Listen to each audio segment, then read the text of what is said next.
Well, Chris, we're going to end tonight's show with you and finding out what's out to launch tonight and what we ought to be taking a look on. So what do you have for us to finish out our show? Oh gosh, Griffith Observatory Launch Control is plenty busy monitoring an awful lot of things. We got lots going on. First of all, a little bit of a follow-up, something we talked about last month, and indeed the launch the month before in October, because on October 16th, the mission we've referred to already this evening, Lucy, the mission to the Trojan asteroids way out by Jupiter, very exciting mission. They launched, but they had a potentially problem with the solar panels. We talked about that in October. In November, I mentioned that they were looking at this carefully and possibly going to have some meetings about it. They've met, and they do think possibly one of the two unfolding solar panels is only about 90% deployed. Now, actually, it turns out that's all right. There's enough power into the spacecraft, so Lucy should be fine. NASA is happy with what they're seeing from it. The instruments have all been turned on the spacecraft and are performing as expected. So Lucy, I can now kind of put you to rest on any worries you had. Lucy seems to be doing just fine, and she's on her way.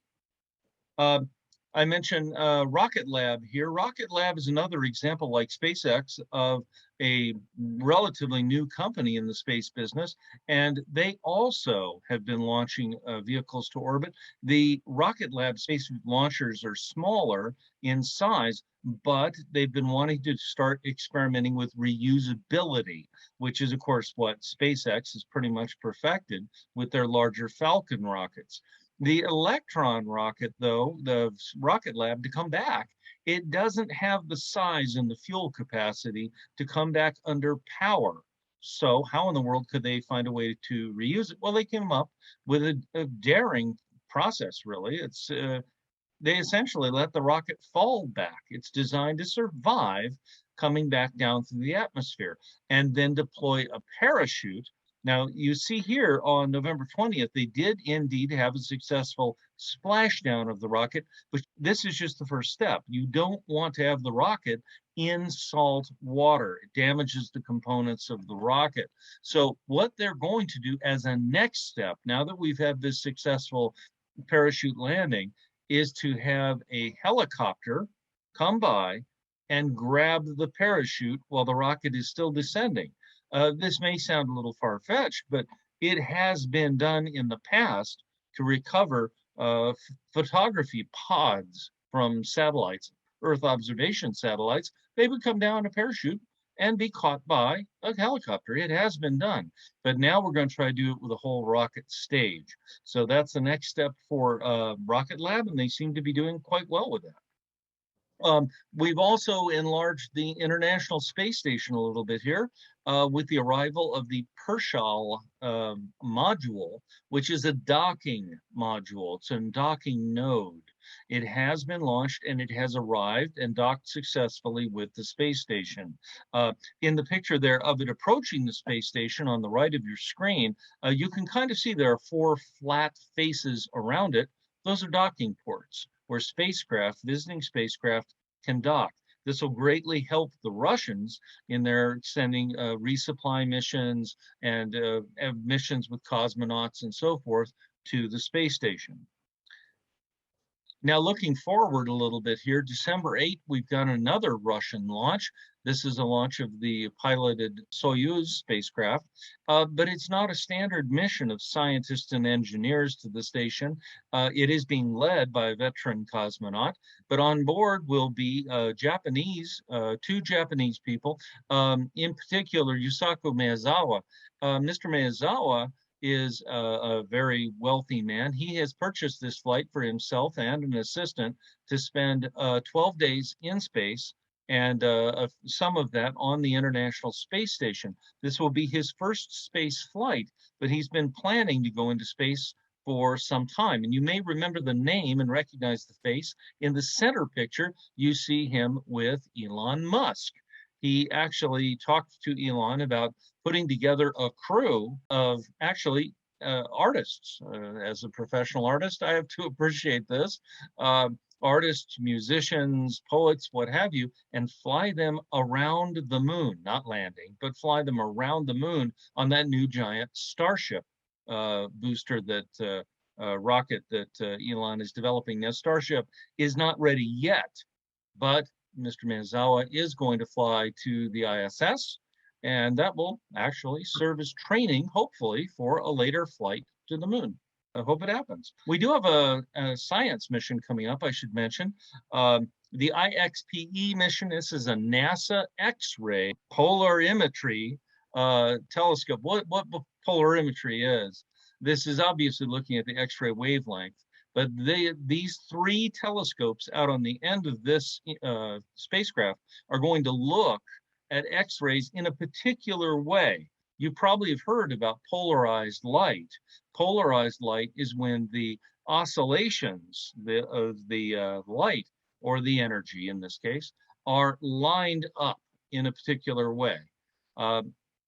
In this case, that happens when the energy is subjected to strong magnetic fields. It's diagnostic of the processes that are occurring in things like, well, black hole accretion disks, active galactic nuclei, around neutron stars, and so on. So just sensing the polarization of the X-rays is very important. And that's what this vehicle is going to do. It's yet another space observatory. And it's going to be launched on December 9th.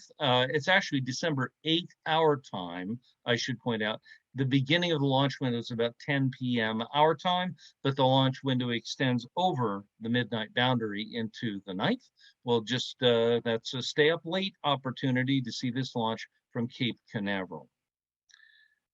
There's a cargo mission coming up to the International Space Station on December 21st. That's going to be another SpaceX mission. No people, just lots of cargo. And who knows, maybe some Christmas presents. And then the obvious, the 900-pound gorilla in the room, the JWST. As we mentioned, no earlier than the 22nd of December. It's intended to be launched that night.